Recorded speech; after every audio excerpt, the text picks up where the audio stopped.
Hey guys, welcome back to the Trademark Sports YouTube channel. Today we're going to be having a look at my Rugby League Dream Team. But before we get into it, we are at 970 subscribers. We are so close to the 1,000 mark. We really want to hit that before the season starts. So if you enjoy the YouTube channel and you're here every single week, make sure you press that subscribe button. So let's get into my team. First thing I will mention though, you have to understand my biases for this video. So I am 22 years old, so players like Clive Churchill and Johnny Raper and stuff, like the all-time legends, I never really got to see them play. I understand what they did. I respect everything they've done for the game, but because I haven't seen them play, those kind of guys won't be in there. I'm also a New South Welshman, a Dragons supporter. So please take those into consideration with my team, because it's all a matter of opinion. Like, I want to know what your guys' dream teams are. Put them straight in the comments. Like, don't be muck around with that, because I'd love to see them. But getting into it now, the fullback position, I have got a guy who dominated the comp in a couple positions actually, but going to having there for my fullback, Darren Lockyer. He absolutely dominated, as I said, dominated two positions as well as Origin, won a comp in both fullback and at 5'8", and was a part of just that ridiculous Queensland team. I think he's one of the best ball players and creators, that's like just playmakers that I've ever seen. So like 100% have to have him at my fullback spot. Now over to one wing, this is probably my favourite player from the Dragons golden era, Brett Morris. I remember going down to Wynn Stadium to watch the Dragons play and everything, like especially that really good team. And remember every time Brett Morris got the ball, everyone sort of got excited, and as soon as he made a line break, the whole crowd would just stand up, just like to start cheering. It was a pretty surreal experience, and I think because of that and like just really good memories that I have watching Brett Morris play, he makes my team. The other winger is another guy who played for the Dragons, named probably one of the best players play for the Steelers of all time, Rod Wishart. Now, you might, there's a lot of good wingers who's ever played, and you might raise your eyebrows at that going, hang on, Rod Wishart. But I was also coached by him down at Gerringong in under 18s, played with his son Tyron, who's now at the Storm. But yeah, he's a Steelers legend as well. That's where my biases lie in terms of the Dragons merger with the Steelers. So that's sort of why he's in the team. But also he was lightning quick back in the day as well. He was strong as for a winger. He's also a really good goal kicker and played for New South Wales and Australia numerous times. So he's absolute freak of a guy. But so they're my wingers. So at the moment we've got Darren Lockyer, Rod Wishart, and Brett Morris as the team. Now over to my first centre. Another guy who's a Gerringong legend, played for Australia before he even played in the professional competition. That wasn't the NRL then, but it was New South Wales Rugby League back then. But Michael Cronin, so he didn't debut until 26, and he managed to retire as, I believe, the highest Rugby League point scorer at the time. I could be a bit wrong on that, but even still, he was certainly up there. And he's in Rugby League folklore with the fact that he had that punch on with Arthur Beetson. But an amazing thing for me as well, because he was coaching down at Gerringong while I was there as well, and just the presence he has and the amount of respect that he commands. As soon as he opens his mouth, everyone shuts up and listens. He's got an aura about him, and for me, because I've sort of had that good relationship with him and stuff, and he's very close with my grandparents, stuff like that. I think Michael Cronin for me definitely gets in the team as one of it's my NRL dream team. He's one of my favourite players of all time. So Michael Cronin gets the first centre spot. The second spot, a bit more of a modern player, but probably for me the most pure athlete of his generation, Greg Inglis. He was crazy with the ball. He honestly, you see with Jamie, the thing with Jamie Soward, he can just brush people off him no matter what. He can play one centre and six and absolutely dominate the comp. He's just a freak athlete, and what he did for South Sydney was really good as well. For me, Greg Inglis has to make my dream team. Okay, moving on into the halves. My first half is one of the all-time greats, Jonathan Thurston. Carved up both 6 and 7, and again was a part of that, like Lockie and Greg Inglis as well. Was part of that ridiculous 8-in-a-row Queensland side. Managed to take the Cowboys to their first premiership as well, which is an outstanding achievement. It's just one of my favourite players to watch as a kid. Had the headgear, had the banana goal kicking, he just really good personality as well. For me, Jonathan Thurston, he has to go down as one of the all-time greats. Some people have him as their best player of all time, and it's easy to see why. He's an outstanding player. For me, gets my 6th spot. Now over to the 7. This is where the old New South Wales bias comes into it. In my opinion, the GOAT of rugby league, Andrew Johns. His knowledge and understanding of the game is just second to none, and his ability to make like the best of the best look schoolboy was ridiculous. Like he could just like he was like 2 steps ahead of everyone, make the best defenders look silly. As soon as they turn their hips in, just make you look like an absolute fool, and he'll go down as one of the greats. And you can see like he's not turning Nathan Cleary into one of the greats, because I mean he's already like the knowledge and like the skill set was already there, but in him passing down the knowledge to Nathan Cleary, you can see how much he's taking on board and how much his game's improved the last couple seasons.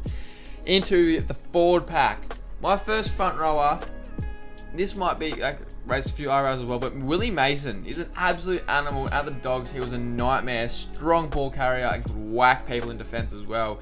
But his like knowledge and insight to the game for a front rower, like for a forward, I suppose, is what probably puts him in my team for me. He's good character to have around the team as well.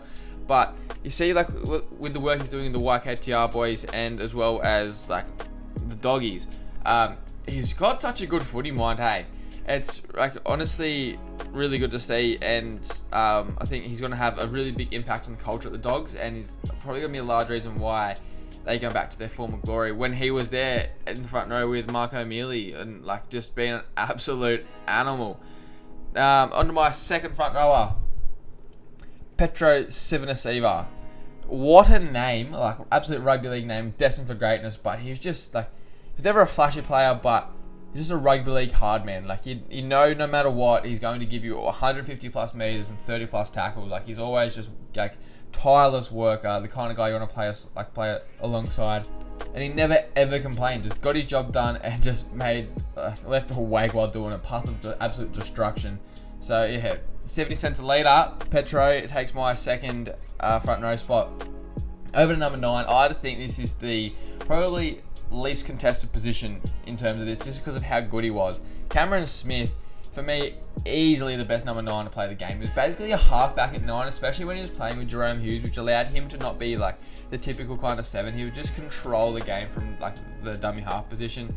And little things he did, like for example his kicking game, just be able to put like his team on the front foot no matter what, and just like turn the tide of the game within a couple sets.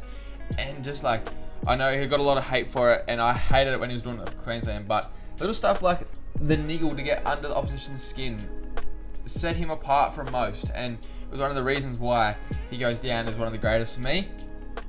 And I mean, top point scorer of all time, most games played, like over 400 in a row. It tells you all you need to know about how unreal he was. Like no bums doing that, are they? Now over to our second row spots.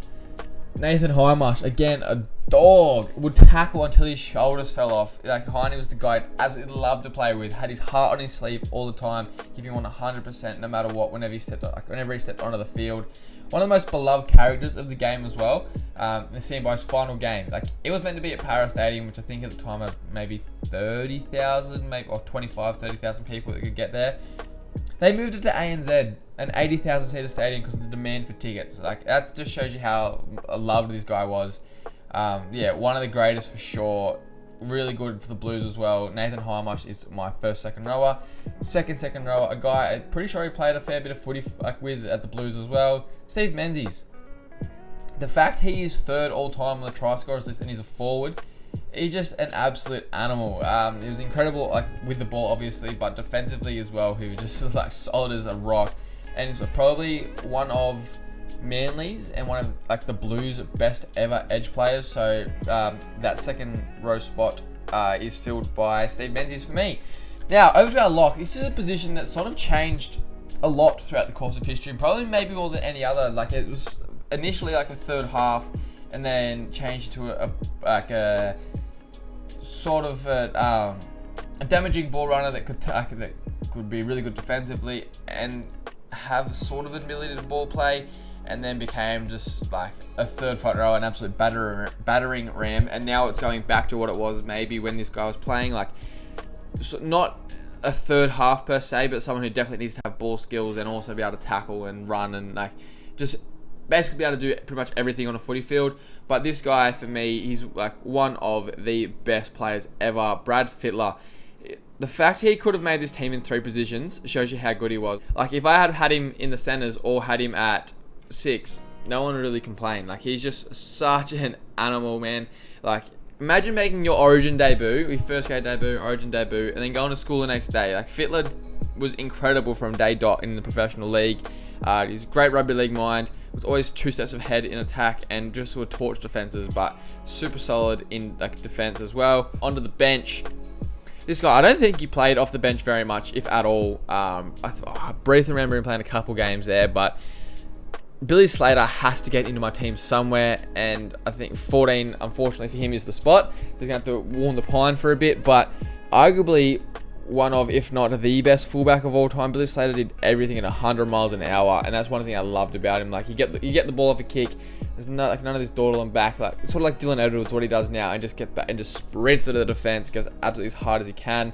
And now he's also turned into one of the best teachers in the game. But bringing him on at 14 around the middle of the park when like defenses are tired, playing off like the hip of Joey and JT, he would absolutely like be a phenomenal watch. He'd carve up. So yeah, Billy Slater has to get into your team somewhere. For me, it is at the 14 spot. Now, over to my first bench forward, Glenn Lazarus. So he's the only player to win 3 Prems at 3 different clubs. So it was the Raiders, Broncos, as well as the Storm. And he was captain of the Storm in 1999 as well. So he's an absolute tank. It would like strike fear in absolutely anyone, and you can see why. He's probably one of the most underrated players of all time in terms of like the discussions there. Like, his name's not really mentioned that much, and I think it's like a little bit disrespectful, if I'm honest. But he's in my team on the bench in number 15 jersey. Now, number 16, we didn't actually see this player play his prime, I want to say, in the NRL, but even what we got to see was enough for me to have him in my team. Sonny Bill Williams, his impact off the bench would be outrageous. Like, bring him on the same time as Slater and just tell him to go out there and just whack everyone and take as many hit-ups as possible. So yeah, as I said, like, unfortunately, we didn't really get to see SBW in the NRL as much as we want to. Like, he obviously went off and did a lot of amazing things over in Union, but he's still, for me, like one of the best players we've ever seen. Just incredible athlete, so much talent. People feared him whenever he had the ball in his hands or in defense. Like, he was only a little bloke when he first started, like in terms of his frame. Obviously, he was like always quite tall, but he was smashing people whenever they came anywhere near him. So SBW, just for like X factor for me, gets into my team. Now over to my last player, I have put in there Jason Taumalolo. Absolute wrecking ball. He's won multiple Dally M's, if I'm correct, and one of the most stacked rugby league eras of all time, showing you how good he is. But seeing this guy in the flesh is something to behold. Hey, like, if you haven't seen him, like, I implore you to go down and like watch him play rugby league. He is huge. Remember going down and watching that Dragons vs Cowboys? He'd come down there, everyone would come out, and you just think, oh my god, who is that guy? He's like just massive. Like, he's obviously a tall dude, but he's so wide. Like, he's just his shoulder width and everything. Like, I don't know how you tackle him. He's built like a fridge. Like, he's so solid. Like, and no guy that big, like, so he's huge. I think we can all agree on that, right? He's massive, muscular, but he's also so agile and so fast. Like, no one should be able to move like that. He's an absolute cheat code. But seeing what he's done like for Tonga in the International Rugby League, like, it's incredible, and it's awesome to see him come back to his best form last season. A team obviously needs a coach for the tactics and get him around and lead him. So my coach for my team is Wayne Bennett. It has to be Wayne for me. He's like brought my club their first premiership. He's also taught people like Bellamy and that sort of thing, like some of the game's greatest coaches. He's like, has to be up there with one of the best minds with game's ever seen. For me, he's the best coach ever. There's arguments for Bellamy and Jack Gibson as well, but Wayne Bennett, like, apart from the Knights, he's taken every single club so far that he's coached to a grand final. Obviously, we have to wait and see what the Dolphins do, but Wayne Bennett, for me, man, just unbelievable player. So, reiterating my team, 1 through 17 now, we have Darren Lockyer, Rod Wishart, Michael Cronin, Greg Inglis, Brett Morris, Jonathan Thurston, Andrew Johns, Willie Mason, Cameron Smith, Petro Sivanasiva, Nathan Highmarsh, Steve Menzies, Brad Fittler, and then on the bench, Billy Slater, Glenn Lazarus, Sonny Bill Williams, Jason Taumalolo, and Wayne Bennett as coach. So there you have it, guys. That is my all-time best rugby league side. Let me know what yours is in the comments below. I'll have a look through it. There's going to be some absolute rippers, but yeah, there's mine. Thanks for watching, guys, and make sure you hit that subscribe button because we just get us to 1,000. Come on, get us there.